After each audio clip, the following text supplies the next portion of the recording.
صحیح بخاری کی ایک روایت میں آتا ہے، حضرت ابو ہریرہ رضی اللہ تعالی عنہ سے مروی ہے کہ رسول اللہ صلی اللہ علیہ وسلم نے فرمایا، وہ بہترین دن جس پر سورج طلوع ہوا جمعہ کا دن ہے۔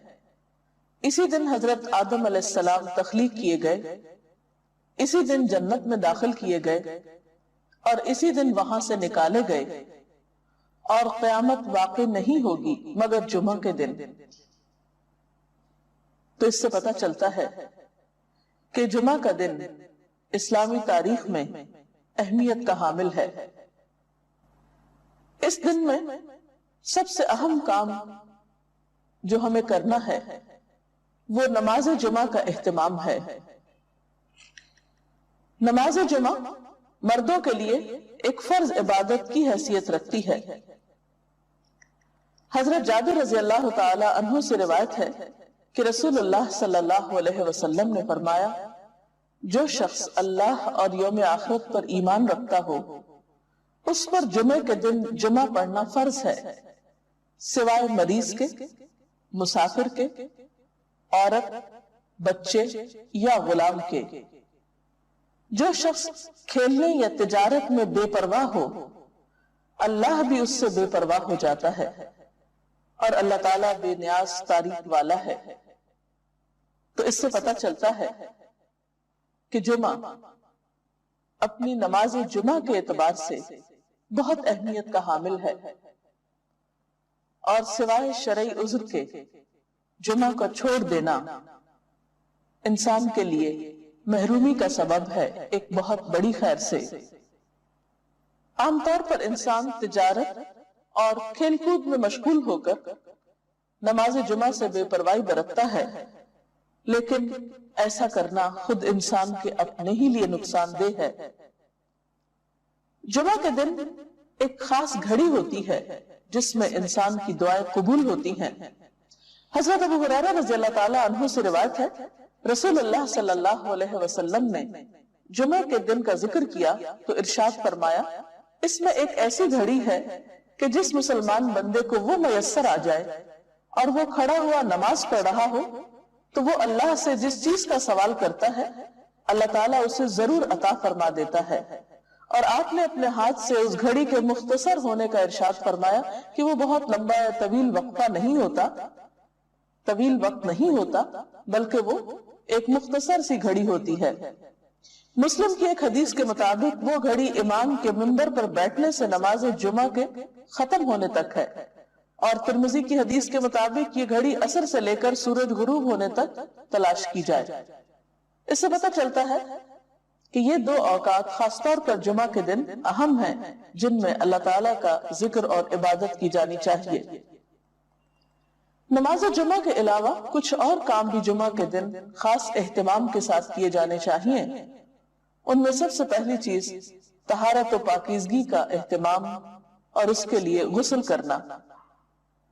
حضرت ابو سعید خدری سے روایت ہے کہ رسول اللہ صلی اللہ علیہ وسلم نے فرمایا، جمعہ کا غسل ہر بالغ شخص پر واجب ہے، یعنی اس سے اس کی اہمیت کا اندازہ ہوتا ہے۔ حضرت سلمان فارسی کہتے ہیں کہ نبی صلی اللہ علیہ وسلم نے فرمایا کہ جو شخص جمعہ کے دن غسل کرے اور جس قدر اس کے امکان میں ہو طہارت کرے، پھر تیل لگائے یا اپنے گھر کی خوشبو استعمال کرے، اس کے بعد جمعے کے لیے نکلے اور دو آدمیوں کے درمیان میں جو مسجد کے اندر بیٹھے ہوں تفریق نہ کرے، یعنی بیچ میں سے ان کو نہ کاٹے، پھر جس قدر اس کی قسمت میں ہو نماز پڑھے، پھر جس وقت امام خطبہ پڑھنے لگے تو چپ رہے، تو اس کے وہ گناہ جو اس جمعے اور پچھلے جمعے کے درمیان ہوئے بخش دیے جاتے ہیں۔ حضرت اوس بن اوس سے روایت ہے کہ رسول اللہ صلی اللہ علیہ وسلم نے فرمایا، تمہارے دنوں میں سب سے فضیلت والا دن جمعے کا دن ہے، پس تم اس دن مجھ پر کثرت سے درود بھیجا کرو، اس لیے کہ تمہارا درود مجھ پر پیش کیا جاتا ہے۔ اس کے علاوہ سورۃ الکہف پڑھنا۔ آپ صلی اللہ علیہ وسلم نے فرمایا، جو شخص سورۃ الکہف کی تلاوت جمعے کے دن کرے گا تو آئندہ جمعے تک اس کے لیے ایک خاص نور کی روشنی رہے گی۔ سورۃ الکہف 15ویں پارے میں ہے، اجر و ثواب کے اعتبار سے بہت بہترین صورت ہے۔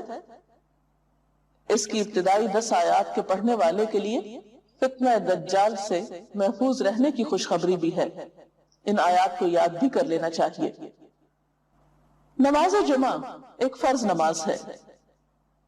قرآن پاک میں اللہ تعالیٰ فرماتے ہیں یا ایھا الذین آمنوا اذا نودی للصلاۃ من یوم الجمعۃ فسعوا الی ذکر اللہ وذروا البیع ذالکم خیر لکم ان کنتم تعلمون۔ اے لوگوں جو ایمان لائے ہو، جمعہ کے دن نماز کی آذان دی جائے تو تم اللہ کے ذکر کی طرف دوڑو اور خرید و فروخت چھوڑ دو، یہ تمہارے حق میں بہت ہی بہتر ہے اگر تم جانتے ہو۔ یعنی باقی تمام کام کاج چھوڑ کر عبادت کی غرض سے نماز جمعہ کے لیے مسجد میں حاضر ہونا چاہیے۔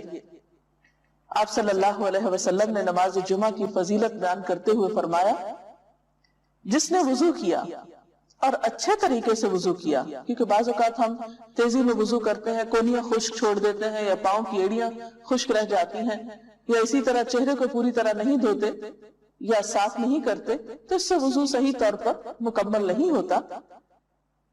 تو آپ صلی اللہ علیہ وسلم نے اچھی طرح وضو کرنے کا حکم دیا، فرمایا کہ پھر وہ شخص جمعہ پڑھنے کے لیے آئے اور کان لگا کر خطبہ سنے اور خاموش رہے تو اس کے اس جمعے سے دوسرے جمعے کی درمیانی مدت اور مزید 3 دن کے گناہ معاف کر دیے جاتے ہیں۔ اس میں آپ دیکھ رہے ہیں کہ خاص طور پر خطبے کے وقت خاموشی کا ذکر ہے، کیونکہ اس وقت توجہ کے ساتھ بات سننا نہایت ضروری ہے۔ ایک اور حدیث میں یہ بھی آتا ہے کہ اگر کوئی شخص کسی دوسرے کو خطبے کے دوران یہ کہتا ہے کہ تم چپ ہو جاؤ، یعنی چپ کرانے کے لیے بھی بولتا ہے، تو اسے بھی ایک لغو بات شمار کیا گیا اور ناپسندیدہ قرار دیا گیا۔ نماز جمعہ نہ پڑھنے والوں کے لیے آپ نے وعید بھی سنائی۔ حضرت ابو ہریرہ اور حضرت ابن عمر سے روایت ہے، انہوں نے رسول اللہ صلی اللہ علیہ وسلم کو اپنے منبر کے تختوں پہ یہ فرماتے ہوئے سنا کہ لوگ جمعے چھوڑنے سے باز آ جائیں، ورنہ اللہ تعالیٰ ضرور ان کے دلوں پہ مہر لگا دے گا، پھر وہ یقیناً غافل لوگوں میں سے ہو جائیں گے۔ اور غافل دل تو پھر ایک بیمار دل ہوتا ہے، انسان کے اپنے ہی لیے تکلیف دہ ہوتا ہے۔